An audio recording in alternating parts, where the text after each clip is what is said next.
அனைவரும் வணக்கம். நான் உங்கள் சிவாஜி பேசுகின்றேன்.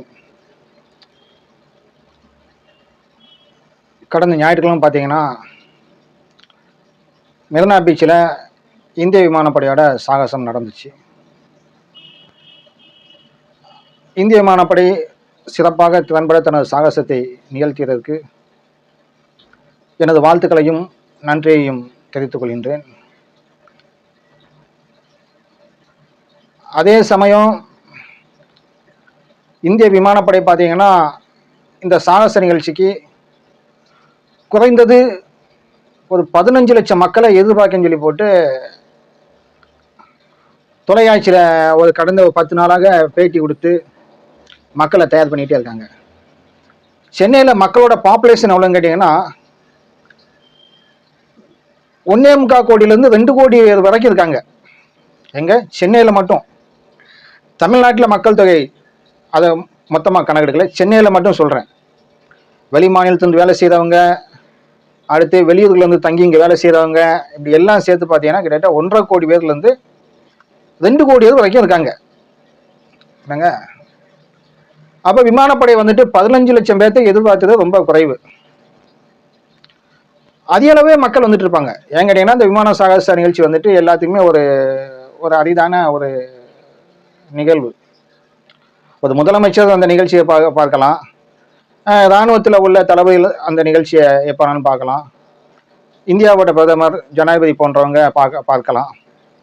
ஆனால் சாமானிய மக்கள் இருக்காங்கல்ல, அவங்க அரசில் வேலை பார்க்கக்கூடிய சாமானிய அதிகாரிகள், அவங்களும் அந்த நிகழ்ச்சியை கண்டுகளிக்க முடியாது. அதனால பார்த்தீங்கன்னா அந்த விமான சாகச நிகழ்ச்சிக்கு கூட்டம் அதிக அளவில் வரும். இவங்க 15 லட்சம் பேர்த்தை எதிர்பார்த்தது குறைவு. இதை முறைப்படி நம்ம விளம்பரம் செஞ்சு பெரிய அளவில் கொண்டு போயிருந்தோம் அப்படின்னா இன்னைக்கு அந்த கிட்டத்தட்ட ஒரு கோடி பேர் அந்த நிகழ்ச்சிக்கு வரக்கூடிய வாய்ப்புகள் இருக்கும். ஆனால் ஒரு நாளில் 1 கோடி பேர்த்தை சென்னையில் அடைக்க முடியுமா அப்படின்னு கேட்டிங்கன்னா அதுக்கு உண்டான வாய்ப்புகள் குறைவு. ஏன்னா மிக நீண்ட கடற்கரையில் அந்த மெரினா பீச் நீண்ட கடற்கரை, அந்த கடற்கரை முழுக்க மக்களை நம்ம நிப்பாட்டினா கூட அவ்வளோ ஜனங்களை உள்ள அடைக்க முடியாது. ஆனால் ஒரு வார நிகழ்ச்சியாக இதை பண்ணியிருந்தாங்க அப்படின்னா இன்னும் சிறப்பாக இருந்திருக்கும். ஒரே நாளில் இந்த நிகழ்ச்சியை பண்ண போய் தான் நிறைய இடர்பாடுகள் சிக்கல்கள் வந்திருக்கு. இதை முதல்ல நான் பதிவு பண்ணிக்கிட்டேன். இந்த கூட்டத்தை அரசாங்கம் முறையாக நடத்தலை அப்படிங்கிறது என்னோட வெளிப்படையான குற்றச்சாட்டு. ஆமாம், இதில் பாகுபாடுலாம் கிடையாது. தமிழ்நாடு அரசு இதில் தோல்வி அடைஞ்சிருக்கு, மிகப்பெரிய தோல்வி அடைஞ்சிருக்கு. ஏன்னு கேட்டீங்கன்னா ஜல்லிக்கட்டு போராட்டம் எல்லாத்தையுமே தெரியும். அந்த ஜல்லிக்கட்டு போராட்டத்தை தமிழ்நாட்டில் ஒருங்கிணைச்சதுல சென்னையில் என்னோட பங்கு மிகப்பெரிய பங்கு.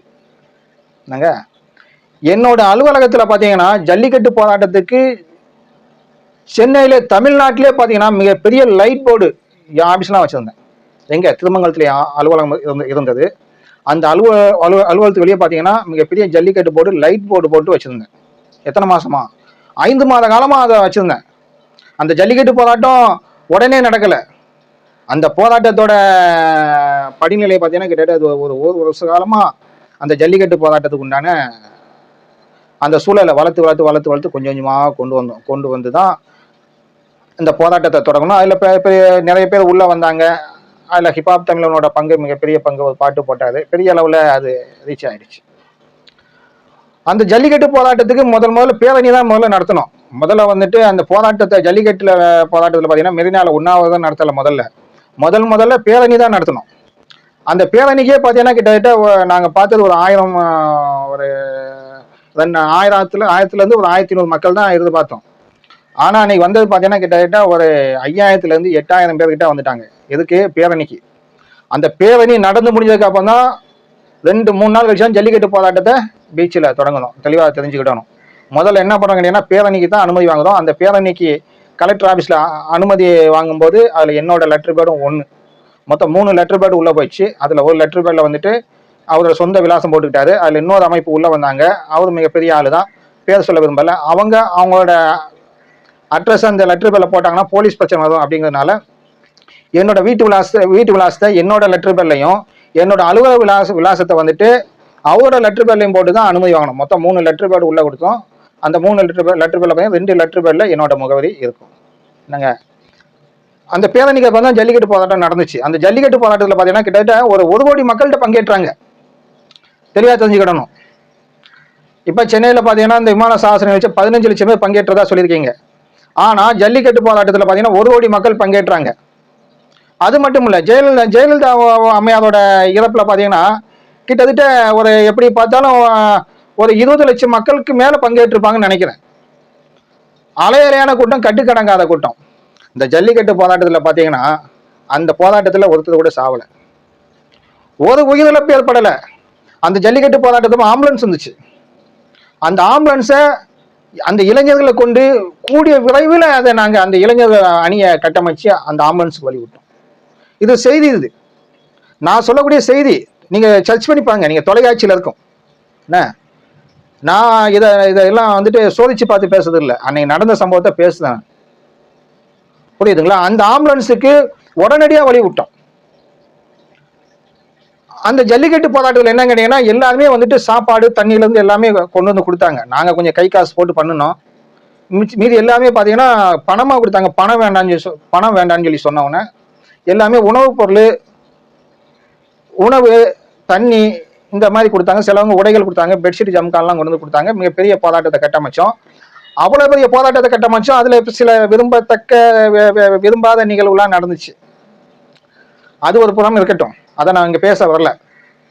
அதுலேருந்து கொஞ்சம் நான் அமைதியாகிட்டேன். ஏன்னா அது பின்னாடி சொல்கிறேன். இப்போ அந்த ஜல்லிக்கட்டு போராட்டத்தில் பார்த்தீங்கன்னா ஒருத்தர் கூட சாவலை, எந்த உயிரிழப்பும் ஏற்படலை. வயசானவங்கள இருந்து எல்லாருமே அங்கே இருந்தாங்க. அதுவும் கடும் வெயில தான் உண்ணாவிரதம் இருந்தோம். தெளிவாக தெரிஞ்சுக்கிட்டோம். எங்களுக்கு மேல்மட்ட பந்தலோ எதுவும் கிடையாது. இந்த விமான சாகச நிகழ்ச்சி பார்த்தீங்கன்னா கிட்டத்தட்ட ஒரு 9 மணிலேருந்து 1.5 மணி நேரம் வச்சுக்கோங்க, ஒரு 5 மணி நேரம் வைங்களேன். இந்த நிகழ்ச்சி நடந்தது ஒரு 5 மணி நேரம் நிகழ்ச்சி. இந்த 5 மணி நேர நிகழ்ச்சியை வந்துட்டு அரசாங்கம் வந்துட்டு முறையா பராமரிக்க தவறுச்சு அப்படின்னா இந்த அரசாங்கத்துல வந்துட்டு ஆளுமை இல்லை, ஆளுமை மிக்க சக்திகள் இல்லை. பெரிய பெரிய மாநாடுகளை நடத்தின அந்த வலிமை மிக்க ஆளுமை இல்லை. IPS IAS படிச்சுட்டு அவங்க 2 கொம்பு அவனுக்கு எல்லாமே தெரியுமா? இந்த மக்கள்கிட்ட தான் கேள்வி கேட்கிறேன். இப்போ ஒரு புதிய பேசன் ஆயிட்டு இருக்கு இந்த அரசியல் தளத்துல. ஒரு IAS IPS அதிகாரியாவது அரசியலுக்கு வந்தான்னு ஆகா ஓகோன்னு போட்டுறது, அடுத்து கூத்தாடிப்ப எங்க இந்த அரசியலுக்கு வந்து ஆகா ஓகோன்னு போட்டுறது, இதெல்லாம் பொழப்பாடாது. இந்த IAS IPS அதிகாரிக்கு என்ன தெரியும் சொல்லுங்க? அவங்க சொகுசா காரில் போனா சொகுசா வீட்டில் படுக்காங்க, சொகுசா வேலை செய்ய இது ஆளுங்க இருக்காங்க, அரசு வேலைக்காரங்க இருக்காங்க. இப்படி ஒரு சுகபோக வாழ்க்கையில வாழக்கூடியவங்க என்ன தெரியும் சொல்லுங்க? இந்த IPS IAS அதிகாரி என்னைக்காவது ஒரு நாள் நடந்து போயிட்டு என்னைக்காவது வந்துட்டு பாதிக்கப்பட்ட பகுதியில் படுத்து தூங்கி ஏஞ்சி வந்திருக்கானா? இல்ல வலிகள் தெரியுமா, துன்பங்கள் தெரியுமா, கஷ்டம் தெரியுமா? என்ன தெரியும்? தெரியாது. ஏன்னா அரசாங்கம் அந்த IPS IAS அதிகாரிகள் அப்படி வளர்க்கல, அவங்கள சுகபோகமா வளர்த்துடுச்சு. இதுதான் பிரச்சனை. இந்த மண்ணையாண்ட திமுக அதிமுக மாற்றி மாற்றி இவங்க தவறு செய்ததுக்காக இந்த IPS IAS அதிகாரிகளை பயன்படுத்திக்கிட்டாங்க. அந்த சுகபோக வாழ்க்கையில இருந்தவன் எப்படி இந்த மக்களோட இவ்வளவு கூட்டத்தை கட்டுப்படுத்த முடியும்? அவனுக்கு அவ்வளவு பெரிய திறமை ஏது? அப்ப இவ்வளவு பெரிய கூட்டம் வருது அப்படின்னா இதை எப்படி கட்டுப்படுத்தணும்? எங்களை மாதிரி ஆளுமைகளை கூட்டு நீ கேட்கணும். அந்த போராட்டத்தை எப்படி நடத்துனீங்க, எப்படி பண்ணீங்க, இதுக்கு இவ்வளவு கூட்டம் வரும், நீங்க என்ன பண்ணலாம்னு சொல்லி எங்கிட்ட ஐடியா கேட்டிருந்தீங்கன்னா நாங்க உங்களுக்கு சொல்லியிருப்போம். எங்களுக்கு இதுல வந்துட்டு எங்களுக்கு இதுல அங்கீகாரம்லாம் வேண்டாம். உங்க அங்கீகாரத்தை தூக்கி குப்பையில போடுங்க. எங்களுக்கு மக்கள் அங்கீகாரம் இருக்கு. புரியுதுங்களா? அந்த ஜல்லிக்கட்டு போராட்டத்தில் வந்துட்டு என்ன பண்ணணும்னு கேட்டீங்கன்னா மக்களையே நாங்க கேடயமா மாத்தணும். எப்படி? மக்களே நாங்க தன்னார்வலர்களா மாத்தணும். தெரிஞ்சுக்கிடணும். அதுல குழந்தையோட வந்த தாய்மார்கள் இருக்காங்க, பெண்கள் இருக்காங்க, இளைஞர்கள் இருக்காங்க, எல்லாமே இருக்காங்க. ஆனா அதுல சின்ன ஒரு பாலியல் சம்பவம் கூட நடைபெறல. தெளிவா தெரிஞ்சுக்கிடணும். ஜல்லிக்கட்டு போராட்டத்துல சின்ன பாலியல் உரசல்கள் கூட நடைபெறல. தெளிவா தெரிஞ்சுக்கிடணும். எந்த குழந்தையும் பால் இல்லாம சாவல, எந்த குழந்தை பால் இல்லாம அழுகல, எந்த தாய்மாதம் தன்னோட குழந்தைகள் செத்து போனதா சொல்லல, எந்த தாய்மாதம் தன்னோட குழந்தைகள் வெயில உட்காரும் போது நார்ச்சத்து நீர்ச்சத்து குறைவுன்ற குறைபாடு இல்லை. புரியுதுங்களா உங்களுக்கு? அவ்வளவு பெரிய போராட்டத்தை நாங்க நடத்தினோம். அந்த மக்களை எப்படி கட்டமைக்கணும்? மக்களே நாங்க தன்னார்வலராக மாத்தி அந்த மக்களே நாங்க வந்து பாதுகாப்பாளராக மாற்றினோம். பல அமைப்புகள் வந்தாங்க. அந்த அமைப்புகளோட பேரெல்லாம் குப்பையில தூக்கி போட்டுட்டு அவங்கள இந்த தன்னார்வலக சேவைக்காக பயன்படுத்தணும். அவங்க மிக சரியா செஞ்சாங்க. சாலை முழுதும் அந்த மெரினா பீச் எங்க அந்த லைட் ஹவுஸ் வந்து அந்த கடைசி அந்த இது வரைக்கும் எத்தனை கிலோமீட்டருன்னு தெரியல, குறைஞ்சபட்சம் ஒரு 3 கிலோமீட்டர் இருக்குமா, குறைவா தான் சொல்றேன்னு நினைக்கிறேன். அந்த 3 கிலோமீட்டருக்கு ஒரு ஆம்புலன்ஸ் கடந்து போனோம் அப்படின்னா அந்த 3 கிலோமீட்டர் சாலையை கிளியர் பண்ணி விட்டா பாருங்க. எந்த காவல்துறை அதிகாரி ஒத்துழைப்பு இல்லாம, எந்த அரசாங்கத்தோட ஒத்துழைப்பும் இல்லாம அந்த இளைஞர்கள் கிளியர் பண்ணி விட்டா பாருங்க. அங்கதான் எங்களோட ஆளுமை நிக்குது. மக்கள் சொன்னா கேட்போம். அந்த மக்கள்கிட்ட எப்படி சொல்லணும்ன்ற விதம் இருக்கு, மக்களை கட்டமைக்கக்கூடிய விதம் இருக்கு. நீ தமிழ்நாட்டில் எந்த லீடரும் கிடையாது, மக்களுக்கான தலைவன் எவனுமே கிடையாது. எல்லா கட்சி நாய்களையும் சேர்த்தான் சொல்றேன், எந்த தலைவனும் கிடையாதுங்க. ஆளுமை மிக்கவன் அப்படின்னு பார்த்தாங்க அப்படின்னா தமிழ்நாட்டில் உள்ள அரசியல் தலைவர்கள் எவனும் கிடையாது. அது ஏன்னு எங்களை ஆளை கூட்டு நீங்க கேளுங்க, நாங்க சொல்றோம். இப்படி ஆளுமையற்ற ஒரு தலைவர் வந்துட்டு இந்த அரசாங்கத்தோட முதல்வராகவோ வந்திருக்காரு. அவங்க குடும்பங்கள் தான் இந்த மன்னராட்சி முறையில நடைமுறைப்படுத்தியிருக்காங்க. இவ்வளவு கூட்டம் கொடுத்து அதை எப்படி கண்ட்ரோல் பண்ணிட்டு ஒரு இது தெரியல உங்களுக்கு. கேட்டா ஐஏஎஸ் ஆபீசர் இருந்தாங்க, ஐபிஎஸ் சரியா இருந்தாங்க, என்ன இருந்து என்ன புடுங்கினாங்க. முதல்ல மக்களை கட்டமைக்கக்கூடிய அந்த ட்ரைனிங் வேணையா. முதல்ல நீ அவனை வந்து சுகபோகமால வளர்த்து வச்சிருக்க, போன்சாய் மரம் மாதிரில வளர்த்து வச்சிருக்க.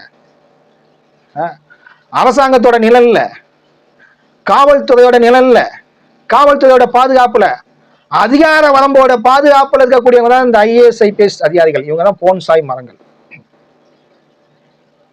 எந்த ஐஏஎஸ் ஐபிஎஸ் அதிகாரியும் ஏழை குடிசையில வாழ்ந்து நான் என்னோட சர்வீஸ் வரைக்கும் பார்க்கல. ஆனா ஏழை குடிசையில வாழ்ந்தவன் தான் இன்னைக்கு ஐஏஎஸ் ஐபிஎஸ் அதிகாரியா மாறி இருக்கான். அந்த ஏழை குடிசையில வாழ்ந்தவன் தான் எம்எல்ஏ எம்பியா மாறி இருக்கான். ஆனா இன்னைக்கு காலங்கள் அப்படி தீர்மானிக்கிறது இல்லை. ஒரு எம்எல்ஏ எம்பி ஆகணும் அப்படின்னா முதல்ல அவன் பணக்காரனா இருக்கணும், இல்லாட்டி அவன் தொழிலதிபராக இருக்கணும், இல்லாட்டி அவன் கூத்தாடி போய் நடிகராக இருக்கணும், இல்லாட்டி அவன் ஐஏஎஸ் ஐபிஎஸ் அதிகாரியா இருக்கணும். இப்படிங்கிற ஒரு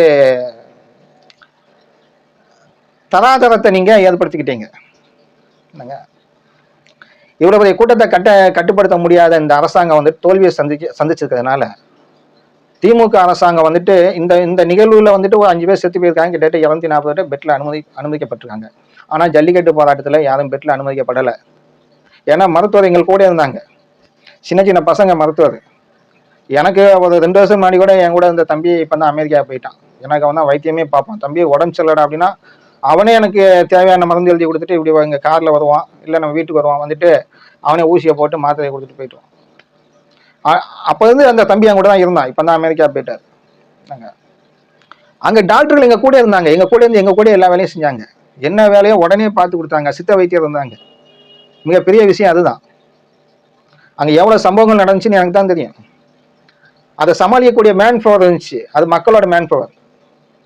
அந்த போராட்டத்துக்கு வந்த மக்களை நாங்க பாதுகாவல தான் பயன்படுத்தணும். ஏன்னா போராட்டம் மக்களுக்கானது, போராட்டம் எனக்கானது இல்லை. ஆனா போராட்டத்தை வந்துட்டு வடிவமைக்கக்கூடிய அந்த இது திறமை, அந்த இது எனக்கு உண்டு. என்ன அதனால என்ன பண்ணணும்னு கேட்டீங்கன்னா, ஒரு ரவுண்டு உட்காந்துச்சோம்னா அந்த ரவுண்டை டிஸ்டர்ப் பண்ண மாட்டோம். அடுத்து வேற வேலையை பார்த்தோம். மக்களை வந்துட்டு பாதுகாவலராக மாற்றணும். அந்த மக்கள்ல வந்த அந்த மருத்துவர்களை வந்துட்டு மருத்துவ அணியாக கொண்டு வந்தோம். அதுல சில இடங்களில் பார்த்தீங்கன்னா கழிப்பறை நம்மளால ரெடி பண்ண முடியல. உடனே ஒரு மணல் வெட்டி பள்ளம் நோண்டி சுற்றி சேலையை கட்டி பெண்களுக்கு அங்கே வந்துட்டு கழிப்பறை வசதி செஞ்சு கொடுத்தோம். அதுக்கடுத்து பார்த்தீங்கன்னா ஒரு தம்பி எங்கேருந்தோ பெரிய டப்பா தீட்டு வந்துட்டான். ஒரு கழிப்பறை டப்பாவை எப்படி தாங்க தீட்டு வந்தா அந்த ஆட்டை மேலே விட்டு கொண்டு வந்துட்டான். அடுத்த அரசாங்கம் உதவி செஞ்சது இல்லைன்னு சொல்லலை. விவேகானந்தர் இல்லம் அது திறந்து விடப்பட்டுச்சு. எங்க இந்த மெரினால சாகச நிகழ்ச்சியாக நடக்குன்னு சொல்றாங்க. அது பக்கத்துலேயே பார்த்தீங்கன்னா நிறைய இதில் கழிப்பறை வசதி எல்லாம் கொண்டதெல்லாம் இருக்கு. அங்கெல்லாம் இவங்க ஓப்பன் பண்ணி விட்டுருக்கலாம். மக்கள் பாத்ரூம்லாம் போயிருப்பாங்க, எல்லாம் இதுவும் பண்ணி உபயோகமாக இருந்திருக்கும். இந்த விமான சாகச நிகழ்ச்சியில் பார்த்தீங்கன்னா ஐஏஎஸ் ஐபிஎஸ் அதிகாரிங்க மக்களோட அதிகாரி, முதலமைச்சர்ல இருந்து எல்லாமே மக்களோட வேலைக்காரன் தான். மக்களோட வேலைக்காரனுக்கு மேடை, மக்களுக்கு மேடை இல்லை. இவ்வளவு பெரிய விமான சாகசப்பட நிகழ்ச்சி நடக்கும் தெரியுமில்ல, அங்கங்க சின்ன டென்ட் போட வேண்டியான. நான் தலைப்பை சொல்லியே பேசிடுறேன். இந்த இதை முடிச்சுட்டு பேசிடுறேன். அதாவது ஜல்லிக்கட்டு போராட்டத்தில் ஒரு உயிரிழப்பால ஒண்ணுமே ஆகல, எதுவுமே ஆகல. மிகப்பெரிய அளவில் போராட்டம் நடந்துச்சு, அது வெற்றியும் பெற்றுச்சு. கடைசியாக துன்பியல் சம்பவம் நடந்துச்சு. அந்த அடிப்பட்டவங்களாம் என் வீட்டில் தங்க வச்சுதான் கடைசியில் இப்பெல்லாம் வேலை போயிட்டு இருக்காங்க. அதை விட்டுருங்க. ஜெயலலிதா அம்மையார் சாவில் பார்த்தீங்கன்னா அவ்வளவு கூட்டம் கூடிச்சு, அதுலேயும் ஒரு அசம்பாவிதம் நடக்கல. ஆனால் இந்த மெரினாவில் நடைபெற்ற இந்த பேரணியில் பார்த்தீங்கன்னா, மன்னிக்கணும், மெரினாவில் நடைபெற்ற இந்த விமான சாகச நிகழ்ச்சியில் பார்த்தீங்கன்னா 5 பேர் செத்துருக்காங்க. 240 பேர் மருத்துவமனையில் அட்மிட். இதுக்கு விளக்கம் கேட்டா அமைச்சர், மாண்புமிகு அமைச்சர் மா சுப்பிரமணியம் பார்த்தீங்கன்னா கோவப்படுறாப்புல. பதில் சொல்லக்கூடிய இடத்துல அந்த பதில் சொல்ல முடியல. ஏன்னா வேலை செய்யலை. வேலை செய்யா தானே பதில் சொல்ல முடியும். எந்த அமைச்சர் மக்கள் கூட்டத்தில் பார்க்க முடியுது? மக்களுக்காக நீ IAS IPS அதிகாரி, நீ அமைச்சர், நீ வேலை செய்ய அப்படின்னா மக்களோட மக்களாக நிக்கணும். அவன் மக்களோடு மக்களாக நிக்கிறவன் தான் அதிகாரி. எதுக்கு அதிகாரி? இதனை பிரிட்டிஷ் ஆட்சியா? நீ சொல்ற நான் கேட்க, நான் ஓட்டு போட்டு தானே ஒன்றை தேர்ந்தெடுத்திருக்கேன். நீ தான் எல்லாத்தையும் வேலை வாங்கணும். நீ வேலைக்காரன். ஆனா அங்க எல்லாம் சட்டமன்ற உறுப்பினரும் பாராளுமன்ற உறுப்பினரும் மேடையில சொகுசா உட்காந்துருக்காங்க. நீ எங்க உட்காரணும்? மக்களோட மக்களா இருந்து மக்களோட மக்களா நீ கலந்துருந்த அப்படின்னா இவ்வளவு பிரச்சனை நடந்திருக்காரு. ஏதாவது பிரச்சனைனா நீ உடனே நீ அமைச்சர் பேசுறேன், ஆம்புலன்ஸ் எங்க இருக்கு உடனே வாங்கினா உடனே வந்துருப்பான், செவிலியர் வந்துருப்பான், உடனே தீட்டு ஓடிருப்பான். அந்த கூட்டத்துல ஆம்புலன்ஸ் வழி இல்லைன்னு சொல்றீங்க, கேவலமா இல்ல? அவ்வளவு ஜல்லிக்கட்டு கூட்டத்துல வழி ஒதுங்கி பண்ணி விட்டோமே, உனக்கு அந்த கூட்டத்துல உனக்கு வழி பண்ண தெரியாதா? நீங்க 2 செவிலியர் கூட்டம் தான், அவனே ஸ்ட்ரக்சர்ல சீட்டு ஓடி இருப்பான். இல்ல மக்கள்கிட்ட 2 கூப்பிட்டீங்க அப்படின்னா மக்களை கொண்டு போயிருப்பாங்க. எதுவுமே செய்ய முடியலையே. மாண்புமிகு முதல்வர் தான் வேலை செய்யல அப்படின்னா கீழே உள்ளவங்க நீங்க வேலை செஞ்சுக்கலாம்ல. அப்ப இதுக்கு தான் சொல்றது, தமிழ்நாட்டுல அரசு இயந்திரம் வேலை செய்யலன்னு சொல்றது. எல்லாமே முதல்வர் ஆயிட்டான். அப்ப முதல்வர் மாதிரி எல்லாம் முதல்வராக நினைச்சீங்க அப்படின்னா மக்கள் யாரும் வேலை செய்யுது. இந்த மெரினா பீச்சில் நடந்த விமான சாகச பேரணி எப்படி கட்டமைச்சதுன்னு கேட்டீங்கன்னா, இந்திய விமானப்படை அதிகாரிகள் சொன்னாங்க. ஏன்னா அவங்களுக்கு அனுபவம் இருக்கு. கொடையை கொண்டாங்க, தண்ணியை கொண்டாங்கன்னு சொன்னீங்க. நீங்க மாநில அரசு நீங்க என்ன பண்ணீங்க? நீங்க என்ன சொன்னீங்க? எதுவுமே சொல்லல, வேடிக்கை பார்க்க மட்டும் போய் உட்காந்துட்டீங்க. நீங்க என்ன பண்ணிருக்குன்னு கேட்டீங்கன்னா, பெண் குழந்தைகளுக்காக தனி டென்ட் போட்டிருக்கோம். மன்னிக்கணும், கர்ப்பிணி பெண்களுக்காக தனி டென்ட் போட்டிருக்கணும். குழந்தைகளுக்கு பால் வழங்கக்கூடிய வழங்கக்கூடிய அந்த ஸ்டால் போட்டிருக்கணும். தண்ணீர் பந்தல் போட்டிருக்கணும். தண்ணீர் பந்தல்னா ஒரே இடத்துல போடாம அங்கங்க பந்தல போட்டிருக்கணும். எங்கேயுமே நீங்க போட்டு எந்த சேவையும் பண்ணலையே. நீங்க அப்படி போடாம நீங்க இருக்க போய் தான் இந்த மாதிரி பிரச்சனைகள்.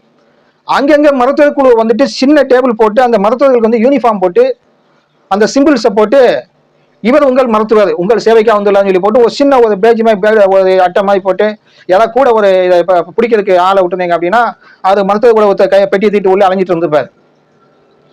எப்படி இவ்வளவு 15 லட்சம் மக்கள் வந்த பகுதியில் என்ன பண்ணுன்னு கேட்டீங்கன்னா கிட்டத்தட்ட உள்ள ஒரு 500 மருத்துவர் தான் இறக்கி விட்டுருக்கணும். இல்ல ஒரு 100 மருத்துவர் தான் உள்ள இறக்கி விட்டுருக்கணும். அந்த பேரணியில அந்த சாகச நிகழ்ச்சியில பாத்தீங்கன்னா எமர்ஜென்சி நம்பர் ஒன்று தனியா கொடுக்கலாம். எதுக்கு? அந்த மெரினால அந்த சம்பவம் அந்த சாகச நிகழ்ச்சியில மக்கள் குடியிருக்காங்க, அங்க ஒரு எமர்ஜென்சி நம்பர் ஒன்று வாங்கி அதை அந்த பகுதிக்கு மட்டும் யூஸ் பண்ணிட்டு அடுத்து அந்த நிகழ்ச்சி முடிஞ்சோன்னா அந்த நம்பர் நீங்க டெமாலிஷன் பண்ணியிருக்கலாம். அவங்க எமர்ஜென்சி நம்பர் போட்டு அங்கங்க சின்ன ஸ்டால் போட்டு நீங்க ஆளை விட்டுருந்தீங்க அப்படின்னா, ஸ்டாலே தேவையில்ல, ஆளுக்கு நீங்க யூனிஃபார்ம் போட்டு விட்டுருந்தீங்க அப்படின்னா அவன் என்ன பண்ணிருப்பாங்க கேட்டீங்கன்னா, அந்த மருத்துவருக்கு உண்டான அடையாளம் அங்கே இருந்திருக்கும். ஒரு எமர்ஜென்சி நம்பர் அப்படின்னா உடனே அந்த நம்பருக்கு ஃபோன் பண்ணியிருப்பாங்க. நீங்க அந்த நம்பர் அங்கங்க பாதையில டிஸ்பிளேல வச்சிருந்துருக்கலாம். எப்படி 108 நீங்க ஆம்புலன்ஸ் ஓட்டிருக்கீங்களோ அது போல உங்கள் இந்த சாகச நிகழ்ச்சியில் ஏதாவது பிரச்சனைனா இந்த எண்ணுக்கு அணுகும் எமர்ஜென்சி நம்பர். குழந்தைகள் காணாம போனாலோ உங்க ஏதாவது மருத்துவ உடல் ரீதியான பிரச்சனை இருந்தாலோ ஏதாவது பிரச்சனை இந்த நம்பர் தொடர்பு சொல்லி நம்பர் கொடுத்தீங்க அப்படின்னா அங்கங்க நம்பருக்கு உங்களுக்கு உடனே ஃபோன் பண்ணி உடனே அழைச்சிருப்பான். பிரச்சனை ஈஸியா முடிஞ்சிருக்கும். இதெல்லாம் யாருக்கு தெரியும்? மக்களை நேசிக்க என்ன பண்றோம்னு தான் தெரியும். உங்களை என்ன தெரியும்?